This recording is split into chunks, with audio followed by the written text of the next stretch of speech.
नमस्कार, हमारे YouTube channel पे आप सभी का स्वागत और अभिनंदन है। देखिए, आज मूविंग एवरेज की एक बहुत ही ज़बरदस्त स्ट्रेटजी मैं बताने वाला हूँ, तो वीडियो को अंत तक ज़रूर देखिए और हाँ, इस चैनल को सब्सक्राइब करना ना भूलें।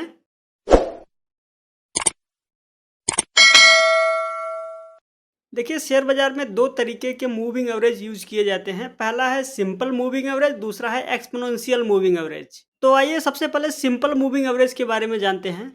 अगर प्राइस के सभी बिंदुओं को समान भार रखकर एवरेज की गणना किया जाता है तो उसको कहते हैं सिंपल मूविंग एवरेज।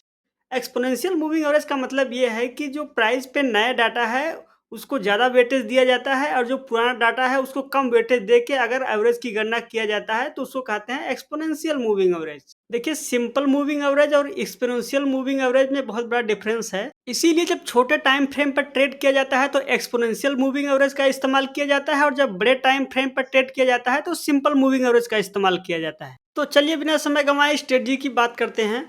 तो लीजिए, आपके सामने पेश है 3 SMA क्रॉसओवर स्ट्रेटजी। तो इस स्ट्रेटजी का 3 नियम है जो आपको जानना पड़ेगा। तो सबसे पहला नियम यह है कि चार्ट पे 3 सिंपल मूविंग एवरेज डालें जो कि 40, 50 और 60 पीरियड का होना चाहिए। देखिए, दूसरा नियम यह है कि जहां पर तीनों एवरेज की रेखाएं आपस में उलझ जाएं और 40 पीरियड का एवरेज 50 पीरियड और 60 पीरियड एवरेज को काट कर ऊपर की ओर जाने लगे तो बस आप समझ जाइए कि वहीं पे बाई का सिग्नल आ गया। अब तीसरा नियम यह है कि ट्रेड तभी लेना चाहिए जब किसी रेजिस्टेंस का ब्रेकआउट आता हुआ देखे। केवल क्रॉसओवर को ना देखें, जब तक रेजिस्टेंस का ब्रेकआउट ना आए ट्रेड नहीं लेना चाहिए। तो ये सीधा चार्ट का रुख करते हैं और देखते हैं कि स्ट्रेटजी कैसे काम करती है।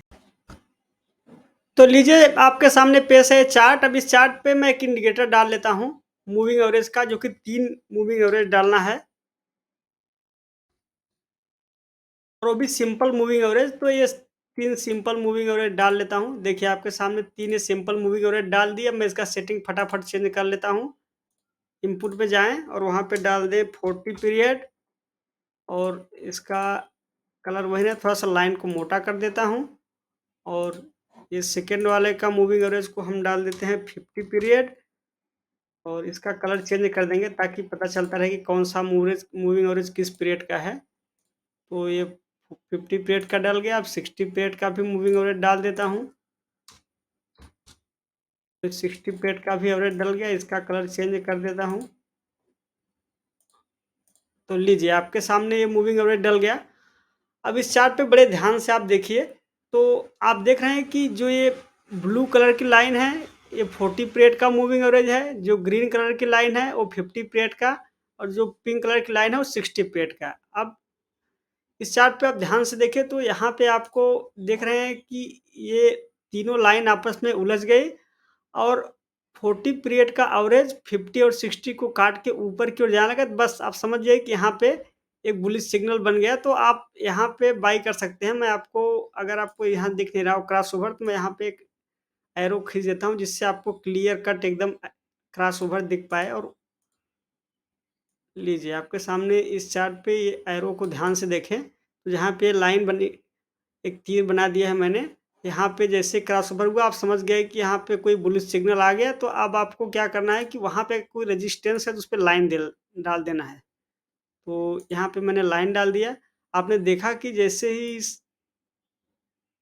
रेजिस्टेंस का ब्रेकआउट आता हुआ देखा यहाँ पे, थोड़ा-सा ज़ूम कर लेता हूँ मैं।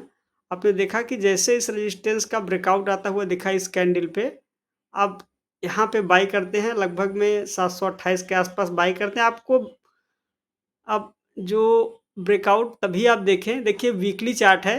आपको बता दूँ कि काफ़ी लोग टाइम फ्रेम के लिए लेके कन्फ्यूज़न रहते हैं। तो ये जो हमारा स्ट्रेटजी है ये केवल वीकली चार्ट पे इस्तेमाल करें। हाँ, अगर आप डेली चार्ट पे इस्तेमाल करें तो इसकी जगह एक्स्पोनेंशियल मूविंग एवरेज का इस्तेमाल करें।